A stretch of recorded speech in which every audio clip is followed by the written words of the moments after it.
Hello friends. क्या आपको पता है कि जब भी आप किसी प्रॉपर्टी की ट्रांजैक्शन करते हैं, बाय या सेल करते हैं, तो उस पर टीडीएस एप्लीकेबल होता है। Yes friends, C S Srinivas this side and आइए इस वीडियो में मैं आपको बताता हूँ कि किस इनकम टैक्स के प्रोविज़न के तहत ये चीज़ें मैंडेटरी हैं।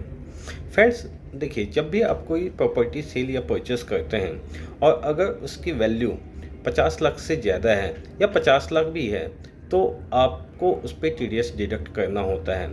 अब ये टीडीएस डिडक्ट करने की रिस्पॉन्सिबिलिटी किसकी होती है? फ्रेंड्स, ये टीडीएस डिडक्ट करने की रिस्पॉन्सिबिलिटी बायर की होती है, क्योंकि बायर जब पेमेंट करता है सेलर को, तो ये उसकी रिस्पॉन्सिबिलिटी है कि वो 1% टीडीएस 1% टीडीएस डिडक्ट करके सेलर को पेमेंट करे।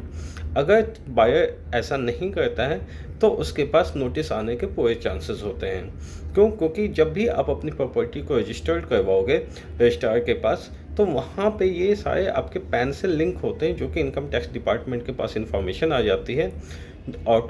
ऑटोमेटिक ये सारा सिस्टम है, तो उसमें आपके पास फ्यूचर में नोटिस आ सकता है कि आपके पैन पे इतने की ट्रांजैक्शन हुई है।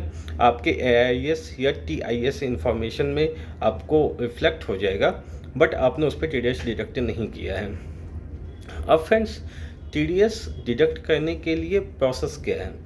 आप टीडीएस डिडक्ट कर लोगे, पेमेंट आपने लेस कर लिया, लेकिन आपको पहले उस पेमेंट को गवर्नमेंट के पास जमा करवाना होगा। गवर्नमेंट के पास जमा कैसे करवाएंगे? तो इसके लिए बायर को अपने इनकम टैक्स में लॉगिन करना होगा अपने पैन के थ्रू। जब आप इनकम टैक्स का लॉगिन करेंगे तो वहाँ पे ई पेमेंट ऑफ टैक्सेस का सेक्शन होता है। आप उस पर क्लिक करेंगे तो आपको फॉर्म 26 QB का एक टैब दिख जाएगा। आपको वहाँ पे जाना है एंड आपको सारी प्रॉपर्टी की डिटेल्स वहाँ पे मेंशन करनी है, और उसके बाद आपको वहाँ से नेट बैंकिंग या किसी भी पेमेंट मोड के थ्रू आपको टीडीएस पे करना है। जब आप वो टीडीएस पे कर देंगे तो फॉर्म 26 QB जो होगा वो अपने आप में चालान एंड रिटर्न माना जाएगा। मीन्स कि आपको इसके लिए किसी सेपरेट रिटर्न फाइल करने की ज़रूरत नहीं होती, जो कि अदर केसेस में होती है।